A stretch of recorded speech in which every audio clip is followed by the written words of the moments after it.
which I still haven't created the playlist for. In this week's mental wealth podcast, we are going to be talking about facing fear on your own terms, and mainly what I'm talking about is artificial intelligence. If you uh, started paying attention to the news at any point in time where there are things like artificial intelligence talking about, OpenAI, ChatGPT, and then all of a sudden you had, was it DeepSeek, and then you had Grok, and then you have all these, and it's just the thing is they're making so many headlines, but it's not being put in the mainstream media because they're worried that it's going to create mass hysteria. At this point in time, AI is smart enough to be able to do to be able to automate at least 20% of the workforce. And we're not talking about, grunt jobs, no skill, low skill jobs. We are talking about, white collar jobs. We're talking about things that you got to go to college for. And so that means these high paying, these good paying jobs that you would normally, be able to go off to college and get, they're not going to be there anymore because artificial intelligence is starting to automate it. And so what is the main reason why I think that they're keeping it out of the news is because it would create mass hysteria if you knew that you were about to lose your job or that your job was on the chopping block. The second the technology reached a point to where they could get rid of you, they would, because it's cheaper and easier to deal with the robot. You don't have benefits, you don't have taxes, you don't have anything like that that you have to pay on them. Just the corporate taxes, and then that's it. You don't have to pay for anything else, and that's the big difference with having a robot. Is the financial incentive is there. And in an age where we finally come to a realization that exponential growth is a fairy tale and does not exist, well, now we have to figure out a new way to be able to create that new system of what we will try and call exponential growth. And that exponential growth will be something, along the lines of, well, we don't have to pay all these workers, because as somebody who's owned a small business, I'll tell you what it's like when you hire a worker. If I hire you at $10 an hour, I'm not paying you $10 an hour. Okay, because if I am paying for your health insurance minimum, you're paying about 300, so that's another $10 a day. So let's just say it's about another buck and a quarter an hour. So now you're getting paid 11.25 an hour. And then if I do a 401k and everything else like that, now let's just say we're up to $12 an hour. Um, yeah, we're up to $12 an hour. And then you go to a point where you now have to start taking out their FICO and their Social Security tax and their Medicare tax. And the thing is, as an employer, you're on the hook for 40% of their taxes. So in the same way that as a solopreneur, you have to pay 25% tax, um, when an employer takes you on and puts you as a W-2, part of their rights to be able to tell you what to do, what time to show up, and all that other stuff has to do with the fact that they're paying 40% of your taxes. So when you get back more than what you put in, it's not that you're getting back more than what you put in. You're just getting the employer's contribution to your 25% taxes that you're paying, because everybody's paying 25% tax, whether they realize it or not, as a base tax. It's just who pays for the whole thing, or are you splitting it between you and the employer? And so now a $10 an hour employee becomes a $13 an hour employee. And then you got to factor in the cost of all this other stuff going on top of it, such as chemicals and everything else like that. If I have 100 employees, um, at $13 an hour that's coming out, that's $1,300 an hour that I'm saving. If I'm running even a 10 or 12-hour operation, I'm saving thousands upon thousands of dollars every month. And so what does that mean for you as an individual? That means that your job is on the chopping block. But what are you going to do? How are you going to solve this problem? How are you going to weather the storm? Do you have the mental fortitude to be able to do this, or is this something that is, not in your wheelhouse? Because the thing is, if I were in your position at that point in time and I hadn't gotten into the digital economy like I have over the last couple of years, I would be absolutely terrified. I would be worried that, tomorrow I may not have a job. And that could be really scary at times, for an individual, especially when you got a house note, you got a car note, you got wife, you got kids, you got child support, you got this, you got that, you got all these bills. I mean, and then the next thing to know is that it's not because you suck at your job, but because technology has come to a point where it can put you out of a job because it's cheaper. It's less expensive than, than being able to hire you. And so was it your fault that you lost your job? No, and then you have to face the cataclysm of everything that is the direct result of this disruption, okay?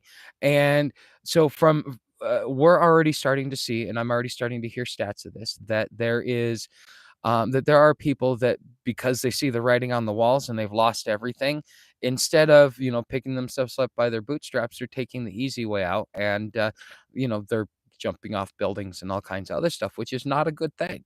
Okay, because here's the thing: if you only look at the here and now, yeah, it could be pretty scary.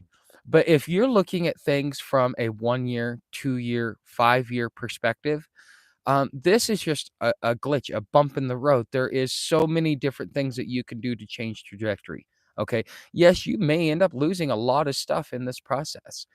But if you are intelligent enough, if you're self aware enough, if you are able to keep yourself calm and collected and just work your way out of this situation, it has nothing to do with how hard you work.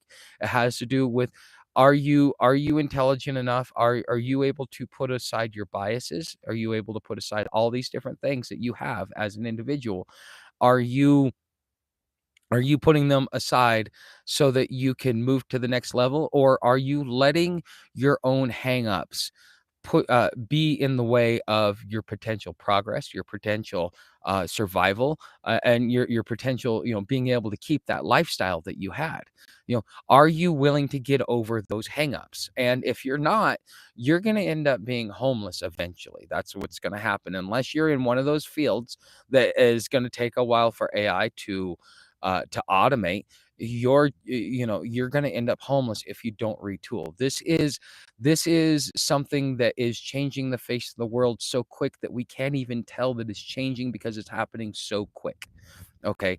And I know a lot of people are like, I don't want to talk about this. I don't want to hear about this. But here's the thing: if you bottle it up and if you keep it to yourself and you don't actually process what's going on, what's going to end up happening long term is it's going to cause negative mental health and health effects. Because if you sit there and stick your head in the sand when it finally hits, could you imagine the amount of shock and hysteria versus, okay, I know it's coming and I'm bracing for impact. And when you get to operate on your own terms versus on the terms of the situation, you have a completely different outcome. Okay, so it's time to put aside your hangups and to not look at this thing as something to be afraid of, because a lot of people are refusing to even have the discussion about artificial intelligence, and its impact not only in the workforce but in the social impact that it's having, the pros and cons of it, because we're not wanting to have that discussion publicly, especially as the older, wiser generation. If you're over 40, you are part of the older, wiser generation. I mean, until you're about 55, you're pretty, uh, there's different phases of it, but once you turn about 40 is when you start becoming part of the older, wiser generation. It is up to us to have that discussion. The children don't have the life experience, they don't have the wisdom of it. But if the older, wiser generation wants to meet it and be like, hey, wait a minute here, we don't like it because it's changing and we don't want to change. Well, you know what? You are hindering and hampering the next generation. Okay, what us as the older, wiser generation is we need to have this discussion. There are good things that can come out of artificial intelligence, such as extended lifespans, such as eradication of diseases, such as all kinds of different things that can happen. Okay, but there's also the negative side, the dystopian side. The programmers, the people that are writing it. Hey, what's up, Shivanshu? The people that are writing the code Okay. What is their ethics? What is their come from? What are their hangups in life? Because when they write this code, okay, that code is going to propagate itself. So, for example, I'm in Arizona right now. For example, one of the things is sorry, I gotta stop paying. I will answer in about this is about a 30-minute podcast. Towards the end, I will answer your questions. If you put your questions in all caps, it's easier because I know there's a lot of side conversations that go on in chat, at least over on my other channel. That's what happens. And so yeah, if you want me to respond to you, please do. But anyways, it's just you have as the older, wiser generation, it's about us to put on the guardrails. It's about us to be able to have that conversation with each other, and publicly, and really instill some ethics. Because although it could be something that is like we're playing with fire, we're not just playing with fire, we're playing with a nuclear bomb, and it is not something that should be handled lightly. And that's where our role as the older, wiser generation is to be able to have that conversation. But we're so stuck in our hangups that we forget to have that conversation, not only with our youngins, but also among us as the older, wiser generation. Because we have the ability of life experience, knowledge. We understand that, yeah, although when we were young, we thought everybody was trustworthy. We even trusted the government. And now that we're older, we're like, oh crap, you can't trust that government, da da da da, because we learned our lessons the hard way. Okay. Well, in that same sense, we need to be speaking up and having this conversation publicly amongst each other, and be able to have some sort of influence. Because as a retired NSA agent once told me, he says, look, it's the Gen X that developed all this technology that all these kids are using today. But at the end of the day, we designed it all, and so we're the only ones that really know how to fix it, because they just took the tools and they never actually learned the core fundamentals. And I think that that is, again, where the older, wiser generation can come in, because all this stuff is here is because, you know, through the baby boomers, their desire for technology, and our generation going off to college, becoming more aware of our environment, and so on and so forth. We have gotten to a point where we invented most of this, or we created the seeds of all of this technology that is here now today. And so it's our duty as older and wisers to make sure that technology, especially as bad as it is, make sure that technology does not get into the wrong hands, and to make sure that those who are writing it actually have the sound mental and mind, the sound mind to be able to do something like that. They can't be some testosterone driven, like high hormones, still a virgin. That person can't be writing code, because at that age, your brain chemistry, that's all you can think about. Okay. And so if that's all you're thinking about in your code, it's going to play out into your little desires. And so again, I think that we should really be working out not just about the code, but just the mental, the sound mental ability of those that are choosing to be a part, that are choosing to write the programs and the code that are going to change our lives. But my overall advice to you is this, and then I'll open it up for questions. If you guys want to do any questions, please leave them in all caps. But my overall advice to you is this: instead of looking at it as the devil, as some people like to say, or as something that is evil, or the antichrist, or putting your religious views or whatever on it, see it for what it is. It's a piece of technology. It's ones and zeros. But these ones and zeros can be manipulated to a point where, if we don't actually do our due diligence and maintain our responsibility, it could be cataclysmic to future generations, not us, future generations. Okay, so this is our responsibility. I think that we need to understand it now, before it really grows legs and we have no choice. Because whether you've got 10, 20, or even 5 year, if you've got less than 5 years in the workforce, you're probably not going to be affected by this. But if you have more than 5 years in the workforce, you are definitely going to be affected by this, whether either you end up homeless because you don't adapt, or you have to adapt, and it becomes an integral part of your life. Okay. So, with that being said, guys, I'm going to open it up for questions. If there are any questions, go ahead, post them in chat. I want to say thank you for being here. And, you know, since we don't have any questions, I'll give it a couple minutes. I'll give my closing thoughts. Hey, um, if you want to know more about this subject, okay, I've been chronically homeless for 25 years. And for the last 2 years, up until about Thanksgiving, I was homeless. I was hiking up and down trails.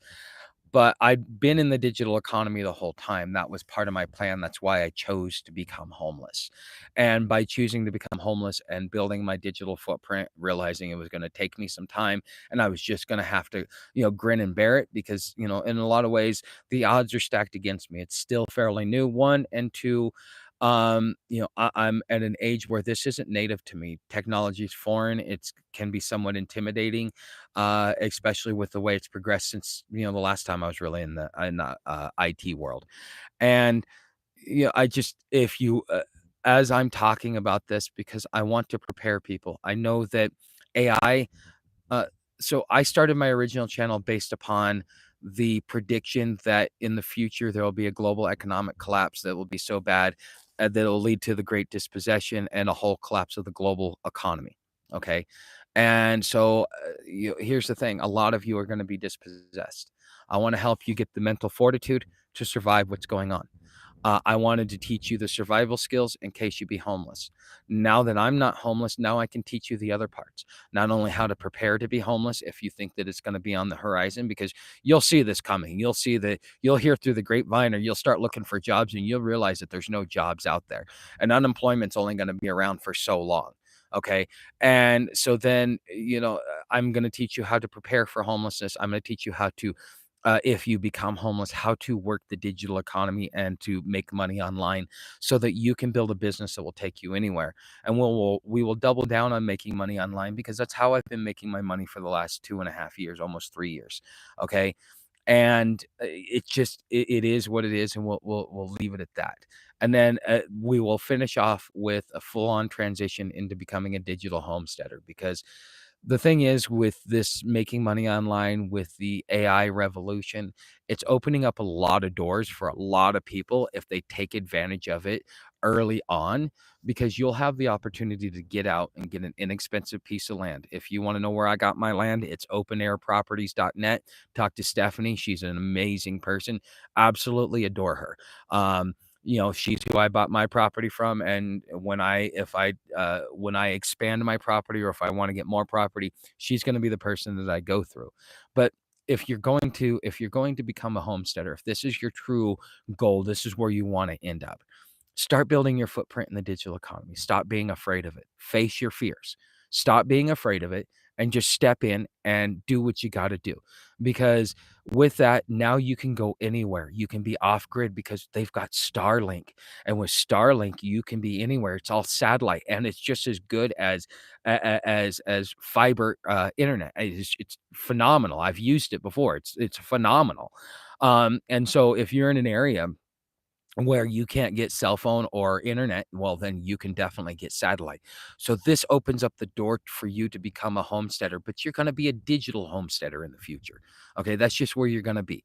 And so this all is to kind of do full circle and bring you guys into the fold and share with you not only my journey, but how you guys can do it too. So come on over to the Epoch of Friar Tuck and follow my channel over there Tuesday through Friday. I do an 8 Eastern time live stream where you guys can all come in and participate. But until then, guys, thanks for being here. And I will see you next Monday in our podcast.